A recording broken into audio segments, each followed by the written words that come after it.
बच्चों good afternoon. आज का जो टॉपिक है वो है आपका आनत तल पर घर्षण या फिर नत तल पर घर्षण। आनत तल पर घर्षण जो होता है आपका, पहले आनत तल क्या होता है?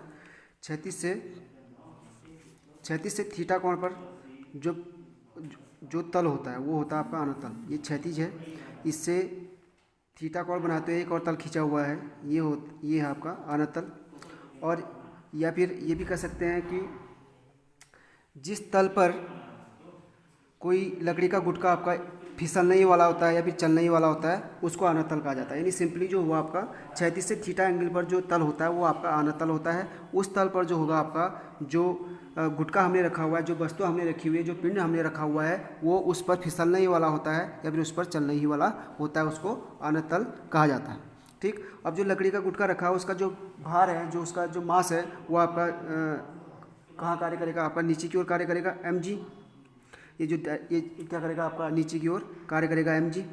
ठीक, और अब ये गुटका क्या है? आपकी फिसलने वाला नहीं, फिसला नहीं, यानी चल नहीं रहा है। इस पर पीछे की ओर क्या करेगा? आपका एक पहले क्या होगा? आपका mg नीचे की ओर कार्य करेगा। mg नीचे की ओर कार्य कर रहा मतलब क्या? आपका एक प्रतिक्रिया बल ऊपर की ओर कार्य करेगी, r। ठीक, प्रतिक्रिया बल ऊपर की ओर कार्य करेगा।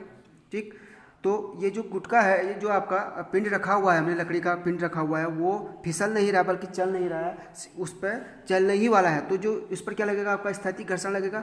स्थैतिक घर्षण को हम किससे डिनोट करते हैं? Fs से डिनोट करते हैं। वो आपका पीछे की ओर क्या लगेगा? दोनों के संपर्क तलों पर लगेगा, यानी समांतर लगेगा, क्योंकि ये आनत तल है, ये आपका गुटका रखा हुआ है, इस पर क्या लगेगा? आपका इधर की ओर Fs कार्य करेगा। ठीक है, अब हम क्या करेंगे? इसके जो भार है उसके दो घटक करे हुए हैं। ठीक है, अब ये आपका यहाँ 90 का एंगल बना रहा है, ये थीटा है, तो कितना हो जाएगा? ये जो वाला एंगल कितना हो जाएगा? 90 माइनस थीटा हो जाएगा। ये 90 माइनस थीटा हो गया है, तो ये सम्मुख कोण है, ये सम्मुख कोण है, तो ये क्या हो जाएगा? ये भी 90 माइनस थीटा हो गया है, और ये 90 है, यहाँ पर ये 90 है, तो ये क्या हो जाएगा? आपका थीटा हो जाएगा। ये टोटल एंगल क्या हो जाएगा? थीटा। इसलिए हमने क्या कर दिया? इसके दो घटक कर दिए हैं। ये थीटा वाला होता है आपका mg cos थीटा, और जो बिना थीटा वाला है ये वाला, ये क्या हो जाएगा? mg sin theta. ठीक, उसके बाद आर बराबर मैंने क्या किया है? आर क्या है? जो आर है, गति जो हो रही है ऊर्ध्वाधर दिशा में नहीं हो रही है, ऊपर नीचे गति नहीं हो रही है, बल्कि ऐसे क्षैतिज में गति हो रही है। यानी आर क्या कर रहा है? इसके भार को कंट्रोल कर रहा है। तो ये आर बराबर क्या हो जाएगा? आपका mg cos थीटा। ये इसको हमने समीकरण नंबर 1 माना हुआ है। दूसरा Fs किसके बराबर है? mg sin theta. इसलिए गुटका चल नहीं रहा है। Fs ने क्या किया? mg sin थीटा को क्या किया? कंट्रोल किया हुआ है। यानी Fs बराबर क्या हो जाएगा? आपका mg sin थीटा। हमने इसको दोनों को समीकरण 2 को समीकरण 1 से डिवाइड कर दिया है। Fs अपॉन आर बराबर mg sin theta upon mg cos theta. Fs upon R बराबर sin थीटा, ये mg कट गई, sin theta upon cos theta, sin theta upon cos theta आपका tan थीटा हो गया है। Fs अपॉन आर हमने पढ़ा है, Fs बराबर क्या होता है? Mu S R. ठीक है, Fs अपॉन आर क्या हो जाएगा? म्यू एस, यानी tan थीटा बराबर कितना आ जाएगा? Fs अपॉन आर क्या आ जाएगा? आपका म्यू एस, यानी tan थीटा बराबर म्यू एस। कहने का मतलब है जो ये कोण है थीटा, वो किसके बराबर होता है? आपका ये जो घर्षण गुणांक है उसके बराबर होता है।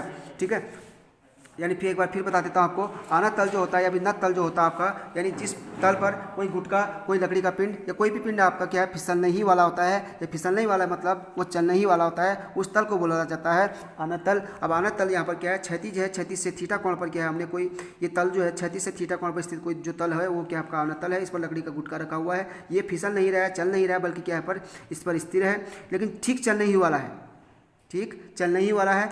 ठीक हो गया, इसका भार mg नीचे की ओर कार्य करता है, और ये आपका प्रतिक्रिया बल ऊपर की ओर कार्य करता है। ठीक हो गया, अब ये जो स्थैतिक घर्षण चल नहीं रहा, तो स्थैतिक घर्षण होगा आपका Fs इसके अपोजिट डायरेक्शन में होगा। ये अब आपका एंगल ये 90 हो गया, ये थीटा है, तो ये कितना हो जाएगा? तीसरा एंगल जो होगा आपका 90 माइनस थीटा, और इसके सामने वाला एंगल जो हो जाएगा आपका सम्मुख कोण है तो 90 माइनस थीटा, और ये 90 का है, ये कट गया तो कितना आ जाएगा? आपका थीटा एंगल। थीटा एंगल यानी ये थीटा वाला जो घटक है mg cos थीटा, यानी हमने घटक किसके करे हैं? भार के करे हैं, mg जो है उसके घटक करे हुए हैं। ये थीटा वाला एंगल, थीटा वाला जो घटक हो जाएगा mg cos थीटा, और ये बिना थीटा वाला क्या हो जाएगा? आपका mg sin थीटा। आर बराबर mg cos थीटा इसके भार को कंट्रोल कर रहा है, और Fs किसके कंट्रोल कर रहा है? mg sin theta. अब हम थोड़ा सा इस एंगल को बढ़ाएंगे तो सीधे ही चलने लग जाता है, यानी जिस पर फिसलने वाला ही होता है वो तल कहलाता है आपका आनत तल। इससे हमने ये निकाल दिया है tan थीटा बराबर आपका म्यू एस, यानी जो इसको हम विराम कोण भी बोलते हैं, इस कोण को बोला जाता है विराम कोण।